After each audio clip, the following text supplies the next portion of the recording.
बकवास खत्म कर दिया है और सरकार भी अब कठोर कानून लाने की बात कह रही है। प्रधानमंत्री ने खुद ये इनिशिएटिव लिया है। आप क्या रिएक्शन है और क्या विपक्ष की रणनीति रहेगी? जो ये छात्रों का आंदोलन है बहुत ही ऑर्गेनिक आंदोलन था।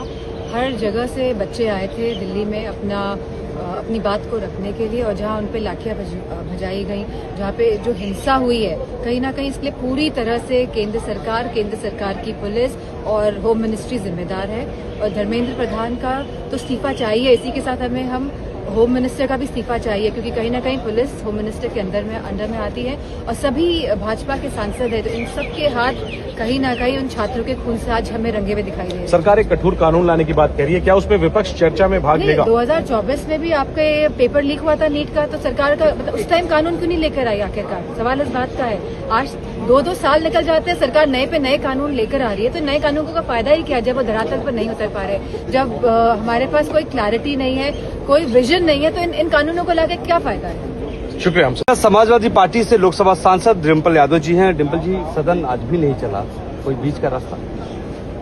हम तो चाहते हैं सदन चले, हम तो चाहते हैं सरकार जिम्मेदारी ले, नैतिकता के आधार पर जिम्मेदारी ले, और जिस तरह सरकार कह रही है कि नए बिल लेके आएंगे, तो नए बिल लेकर आने से भी कोई मुझे लगता नहीं हल निकलने वाला है, क्योंकि 2024 में भी पेपर लीक हुआ था। 2 या 3 साल से सरकार क्या कर रही थी?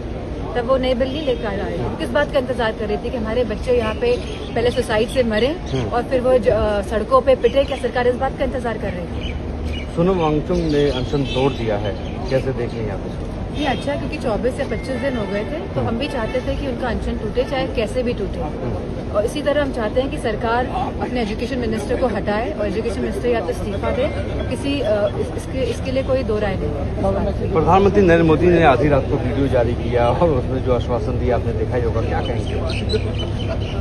क्योंकि आधी रात को दिया गया था, तो मैं समझती हूँ कि 5 दिन जहाँ बीत गए हैं इस पूरे आंदोलन को लेकर, जहाँ बच्चे पिटे, जहाँ बेटियों के हमारे कपड़े फाड़े गए, आप बड़े बेटियों का नारा तो देते हैं, लेकिन जिस तरह से ह्यूमिलेट किया गया, जिस तरह से असॉल्ट किया गया बच्चों के ऊपर, तो सरकार इस बात का जवाब क्यों नहीं देती? सरकार क्यों नहीं कहती है कि हाँ, हमारा एजुकेशन मिनिस्टर रिजाइन करेगा, क्योंकि कहीं ना कहीं ये जिम्मेदारी हम लेने को तैयार है। सीजेपी और सरकार के बीच बातचीत शुरू हो चुकी है। ये अच्छी बात है कि सरकार की बातचीत शुरू हुई है, लेकिन सवाल इसका है कि छात्र जो पिटे हैं और जो अनियमितता देखने को मिली नीट परीक्षा को लेकर, और अभी भी बहुत सारी अनियमितताएं देखने को मिल रही हैं, जहाँ पे बच्चे कह रहे हैं कि हम लोग ज्यादा एक्सपेक्ट कर रहे थे मार्क्स को, लेकिन हमारे उतने मार्क्स नहीं आए हैं जो हमारी कैलकुलेशन के अकॉर्डिंग। तो ये भी एक बड़ा मुद्दा है कि आखिर मार्क्स को लेके अनियमितता क्यों देखने को मिल रही है? सरकार किन के बच्चों को आखिरकार चाहती है कि सीट्स मिले?